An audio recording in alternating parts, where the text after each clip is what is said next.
Hello and welcome to Talking Aussie Books, a new weekly podcast shining a spotlight on Australian fiction. My name is Claudine Tinellis. As a writer and avid reader, I love chatting about books. And in this podcast, I'll chat to authors, publishers and readers, giving you, dear listener, insight into what's hot on the Australian fiction scene. So if you're looking for your next book recommendation or just want to know more about Aussie fiction writers, this podcast is for you. Grab yourself a cuppa, sit back and enjoy. As a writer, I understand that good storytelling isn't always a matter of a cohesive or propulsive plot. Good storytelling, and therefore what makes a story or novel stand out from others within its genre, is the act of taking a common plot, for example a murder mystery, and telling that story from a unique point of view. And in the case of my next guest and his follow-up novel to a highly successful, award-winning debut, it doesn't get more unique. Rob McDonald, also known as RWR McDonald, is the award-winning author of the 2019 novel The Nancys, a murder mystery featuring an 11-year-old Nancy Drew fan who teams up with her babysitter uncle and his boyfriend, forming their own amateur detective club called the Nancys in order to solve a high-profile murder case.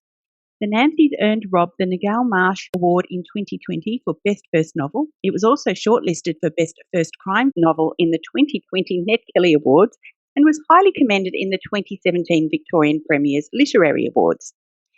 This year, Rob is back with a follow-up to the Nancys called Nancy Business. Tippy Chan, along with her uncles Pike and Devon, are also back, reforming the Nancys to investigate an explosion which rocks the town of Riverstone. Listeners, I have to tell you that this was one madcap, irreverent and often hilarious read that had me hooked from start to finish. A total must-read. And so it is with great pleasure that I welcome Rob to the podcast today. Hi, Rob. Hi, Claudine. Thank you so much for having me on the show and for that introduction. It was amazing. I'm so glad. I'm delighted to have you. So, Rob, this was my first introduction to Tippy and her family, and what a thrill it was for me to meet them all. I'm not exactly sure what I was expecting when I started reading it, but I assure you it surpassed all my expectations. So I wanted to ask you, given the huge success of the Nancys, were you worried that it wouldn't live up to the bar set by your debut? Well, firstly, thank you so much. And I'm so pleased to hear from a reader who has read this as a standalone, because Nancy Business, you can definitely read it as a standalone. So I was kind of juggling those two things where I wanted those readers of the Nancys who loved it to have a richer reading experience with Nancy Business, but then I also wanted to allow those readers who wanted to just jump straight into Nancy Business to still have that, a really good reading experience. So that was great to hear that. Thank you. I was lucky with the Nancys. It came to me, I first sort of started learning about the Nancys in 2006 when I first started. I wanted to write a murder mystery, and then I had this internal dialogue, which was from a child, and it was a child investigating a murder. And so I started just following that thread, and it was quite organic how it all came about. That's, it was that whole thing of, I'm a parent. There was that thing of who would allow a child to do this. And of course, we could have had a kid doing it on their own. And, there's that great show now on Apple TV, is it Home Before Dark, where she's a journalist, and she's quite young. But for me, it was okay. She's got these irresponsible babysitters. It's her uncle. He's escaped from this town. And then the whole sort of story started to flow from that. But what I found back in 2006 was there was a much larger story as well from Tippy's point of view. And so for me, I sort of quickly realized this would be a trilogy. So when it came to writing the second book, Nancy Business, I already had a sort of a blueprint of where I wanted to go, what was going to happen with these characters, and in particular Tippy, to get to the point I needed them all to be for that last book, for this overarching story. So in a way, I was kind of lucky to be able to write the dreaded book 2 that we hear about, with characters that I knew very, very well, like they had been in my head for 10 years before I started writing, with a sort of a sketch of how I wanted the book to go. But I did have to put any kind of expectations from the readers and feedback around the Nancy's to one side and really follow the story. And that was difficult because there's part of you, I mean, I come from a people-pleasing background. And, you want, and it's like, no, I honestly, I just have to be true to the story or this is not going to work. Well, what can I say? Such a fun and interesting premise that you've got there for these stories. So, going back to 2006 when you said that you had the idea for this story, so I wondered when the Nancy's was published, do you think that the finished product ended up the way that you envisaged it would? For the Nancy's, yes, yeah, no, I was thrilled with because I had a structural edit from Ronnie Scott, Kate Goldsworthy did the copy edit, and this was my first time around, so I'd never had people. I remember getting the structural edit and really knocked me for a six, but not because of Ronnie's work. It was more, it triggered all those psychological things around what had stopped me from writing for years. And I wasn't expecting that. And I was lucky up until that point. I'd sort of managed to go under the radar and avoid that somehow. But to have someone spend that much time and go so deep into your work was such a privilege. Like, it was incredible. So for the Nancy's, yeah, I was really happy with that product. It was that sort of thing where I read it through to the end and thought, this feels special. And it was funny with Nancy Business, it was kind of down to the wire, as in through the structural, it got better, then the copy edit, but it wasn't until the end of the proof where I was just making those last minute things. And I remember with the copy edit, I'd got that final bit which ties it all together in that final sort of page, really. And so by the end of the proofs, it was like, yeah, I'm proud of this. But it was funny. It was sort of down to the wire with that one. I don't know why, but it eventually, it got there to the point where, this is the story. I'm happy with this. So I know I've given a little bit of an outline of what these books are about, but for those readers who have yet to discover Tippy, can you give us more detail about Nancy Business? It starts at the 1 year memorial for Tippy, who's a 12-year-old. It's the start of school holidays as well, and it's the 1 year anniversary of her father's death. Her uncle and his boyfriend Devon are back in town, and this is the first time they've been back since Christmas, which is where the first book, The Nancy's, finished. Tippy's mum, they have a interesting dynamic and relationship. Tippy, when she was, for most of her life, her dad always played the good cop, her mum the bad cop, and now they're still finding their way without having that person in that dynamic. So now it's, the two of them. Plus, because of debts left by Tippy's father, Tippy's mum has to work a lot. So she works as a nurse. And so Tippy almost feels abandoned sometimes because of that. But, Tippy's mum's keeping them afloat. So that's sort of all happening at the beginning. And then Tippy's staying with Uncle Pike and Devon for the school holidays, helping them. They've bought the local murder house and they're renovating it. They're staying in an Airbnb, and it's one of those Airbnbs that the Wi-Fi doesn't work. It's got a strange smell. There's sort of, those creepy kind of ornaments. So there's like a wooden doll with no face on a wire tricycle. Those kind of, one of those Airbnbs. And anyway, in the middle of the night, there's a massive explosion in the middle of town. And so they race to it. And not to give any spoilers, but a bomber is quickly identified. He died in the blast. He's a local. He's well liked within the town. So there's all this shock and grief within the town, and trust. Also, we're looking at that. But Tippy and the Nancy's sort of, there's something that doesn't feel quite right. So they reform to just take another look at this closed case. I loved this book from start to finish. Now, Tippy Chan is an incredibly unique character. She's smart, she's sassy, and incredibly strong-minded for a 12-year-old girl. She's also incredibly proud of who she is and her family, which I loved. So I wondered if you could tell me about tell me about your inspiration for Tippy's character. Yeah, sure.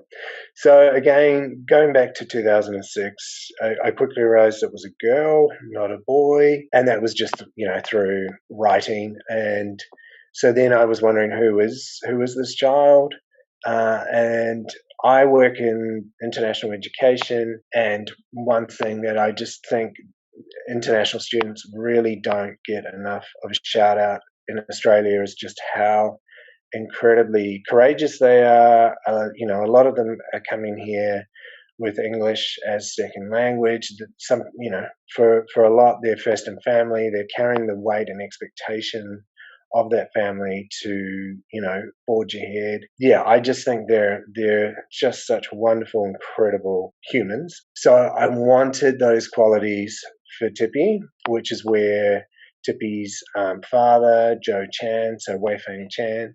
So he was an international student. He studied in Dunedin. That's where he met Tippy's mum, who is Pākehā, the same Uncle Pike as her brother, and she was studying as a nurse. And so for Tippy's determination, stubbornness, I guess also bravery, that was coming from her mum. So this sort of mixture, I wanted us to be able to look at Tippy's parents and then see those qualities that she's inherited, as well as Tippy's mum says about how she didn't know where Tippy gets it for her, wanting to solve mysteries or being able to see through things or pick up. So, Tippy, when she was very young, staking out at Christmas Eve to see what was happening with the presents under the tree, for example. She's that kid.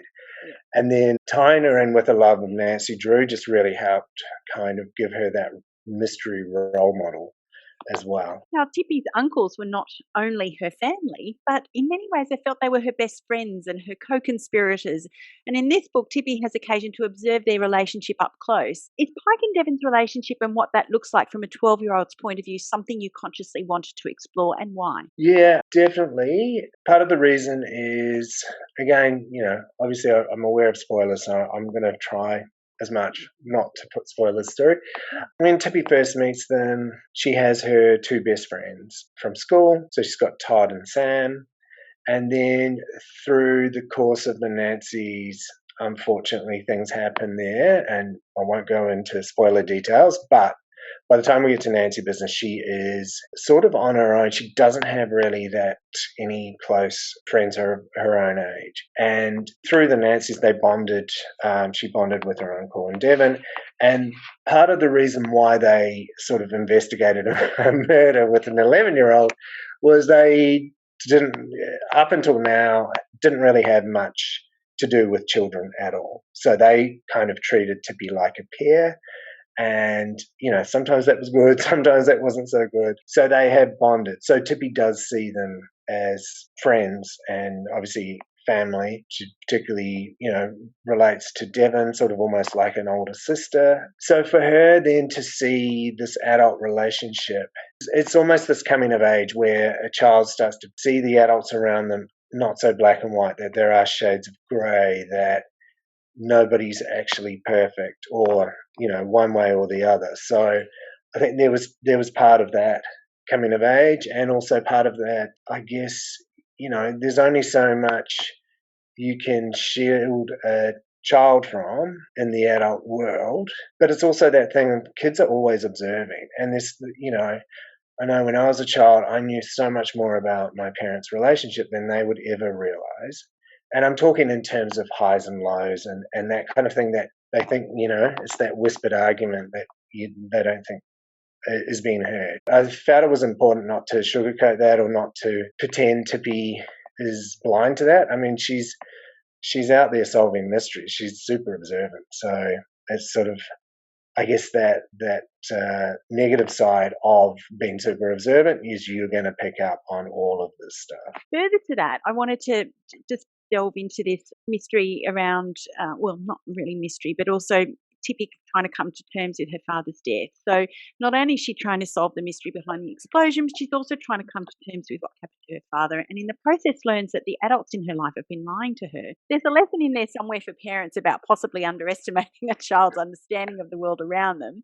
So I'm guessing this is something you also consciously wanted to explore. Yes, and this is something to do with that larger story I was talking about as well. I wanted to explore that blind spot that I think we all have, because when Tippy does find out something about her father and she reviews the last year, it's like the signs were all there. It was just sort of she had chosen not to go there, and then we find out later why. So I don't want to sort of give that away too much. Not that what is said about her father is it's something that should be spoken about and dealt with, and that was the juggle, I guess. So was making sure that I respected what had happened, and then also that when we find out it's something, potentially something else, that isn't like a yay moment. That is like, okay, so then this is what this is, which I know sounds very cryptic to those who haven't read it, but yeah, I just want them to be able to go through Tippy's journey with that. But I was super conscious of that, and it was like, how do I do this the most respectful way I can? Tell me about the setting of these books. It's in a little town somewhere in South Otago. And so tell me, why set your books there? Yes, Riverstone is a fictitious town. So based on Balclutha in South Otago. So I chose Riverstone as a homage to River Heights, which is where Nancy Drew lives. I grew up about half an hour drive from Balclutha on a sheep and deer farm. So it's a place that I've known all my life. And you have Tippy, who's growing up there. You have Uncle Pike, who escaped when he was 16 and has massive baggage with it.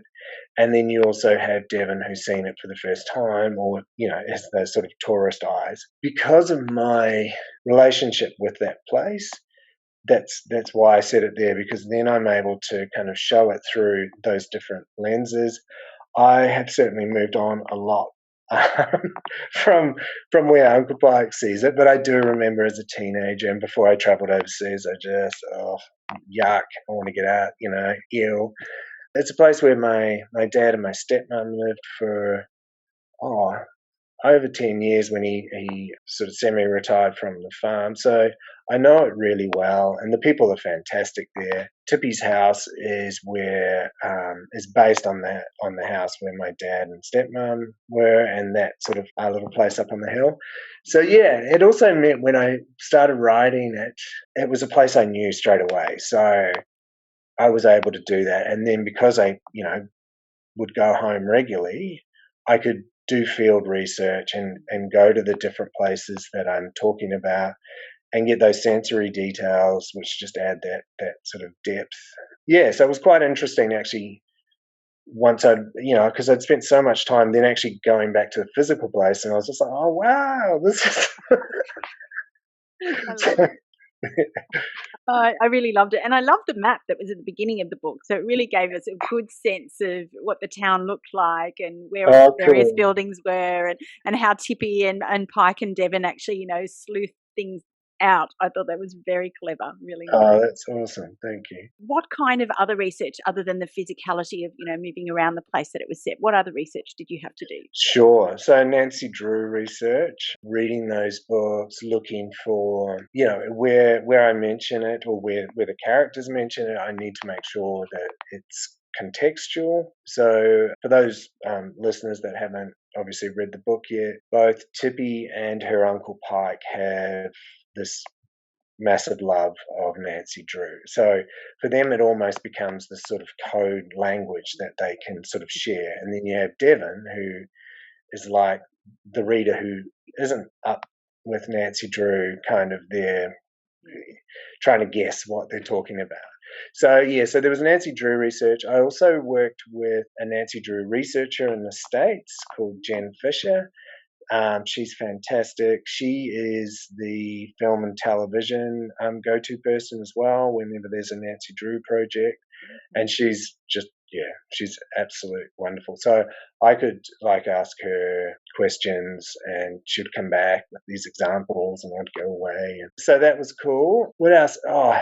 because of the nature of the explosion, I was so scared to use Google because Right, research. yeah, I know, right? Because I was just expecting a knock at the door, right? So, I'd go to the library. I was working for Deakin University at the time. So then, trying to talk to engineers or Netflix and, those documentaries and things like that. So there's research there. And then on the mental health aspect. So definitely did research around children and when there is a traumatic event like terrorist event, how should you talk to them? What are they going through? The same with talking to children around suicide. So all of that was, I had to research that because I wanted to make sure I was getting that stuff right. Probably have two daughters, so I wondered if you could tell me what they think of Tippy and her adventures. Yeah, look, they have been wonderful, and I've said it before. It wouldn't be the same books if I wasn't a dad and didn't have my daughters.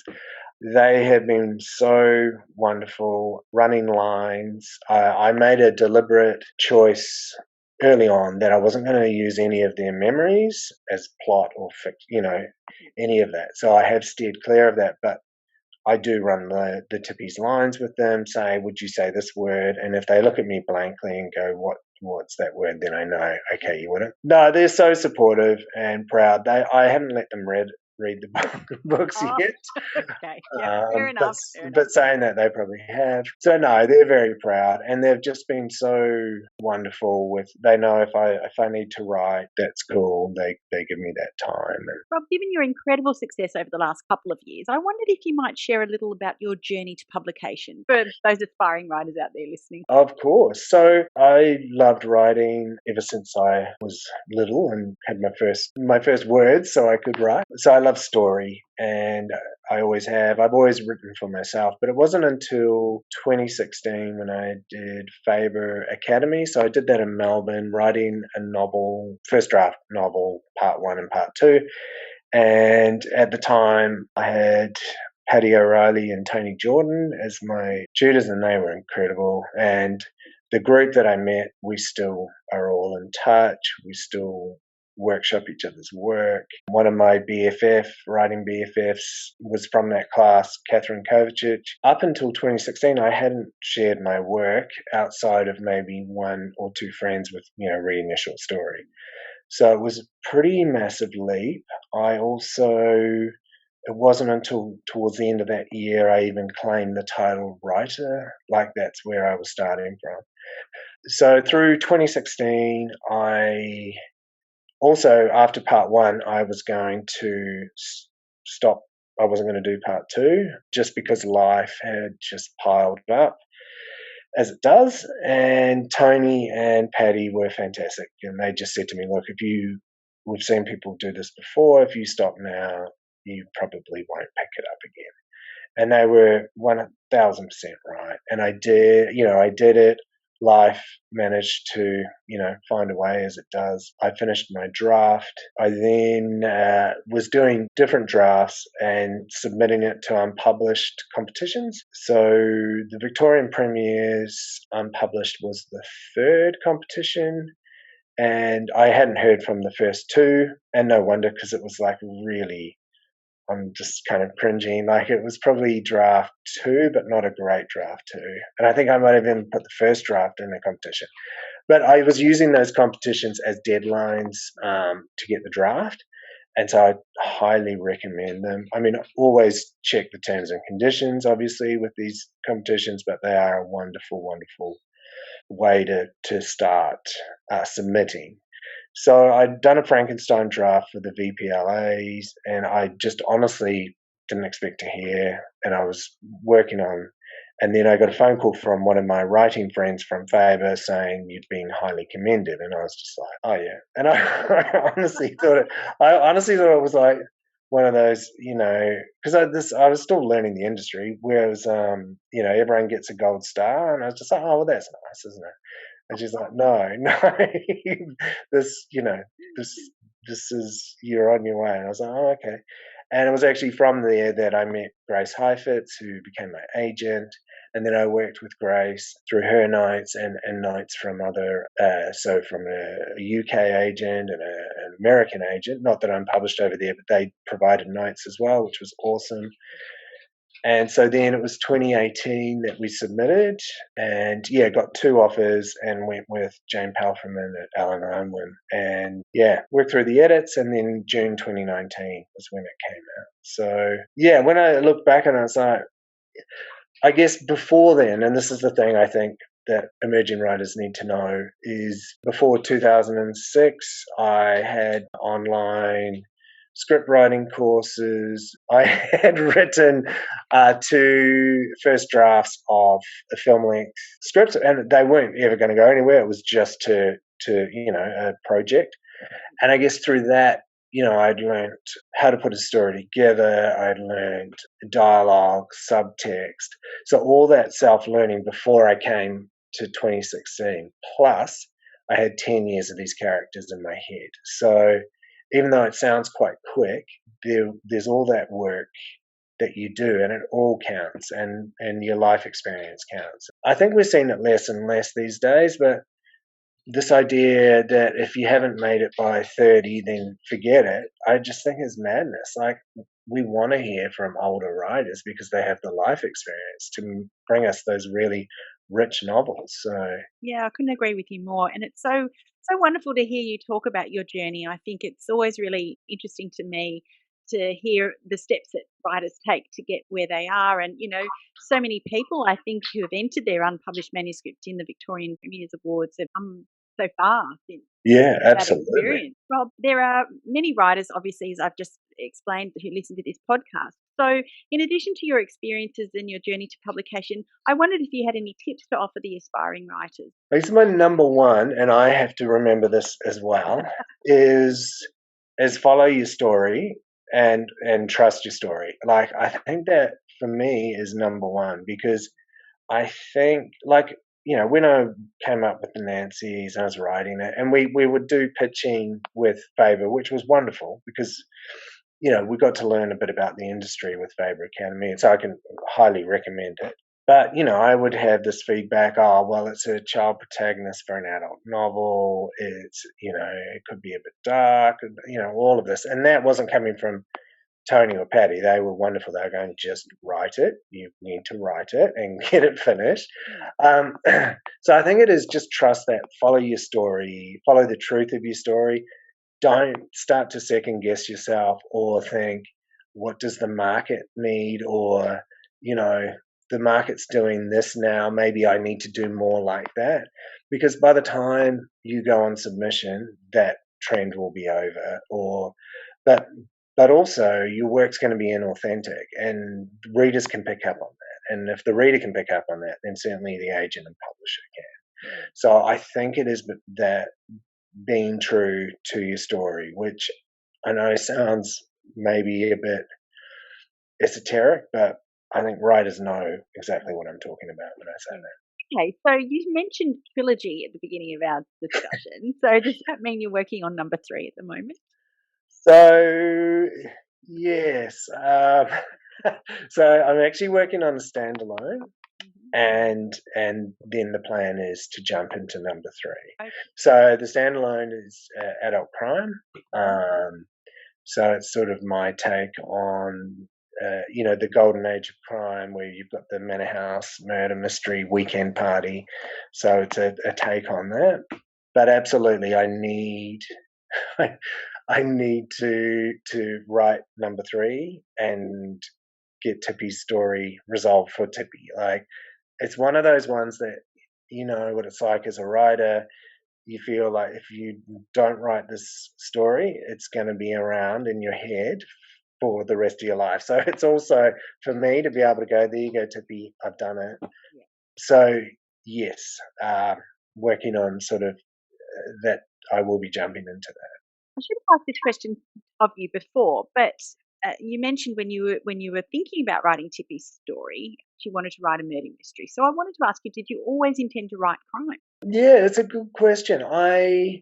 So the furthest I'd ever got to writing towards a novel was a novella. Again, it was a first draft, and it was it actually was a crime story. It was a police procedural. So I hadn't always set out to write crime. Like, I enjoy those stories. For example, those two film scripts that I mentioned, one was a horror and one was a fantasy adventure. It was a knight and romance between a knight and a Viking set in this sort of fantastical land. Anyway, now that I've got the Nancys and like this standalone, and meeting the crime writing community, and they're so fantastic and lovely, and the readers, and I just feel like there is, at the moment, I've got plenty of stories that I want to tell, where I think with crime you have that vehicle to really explore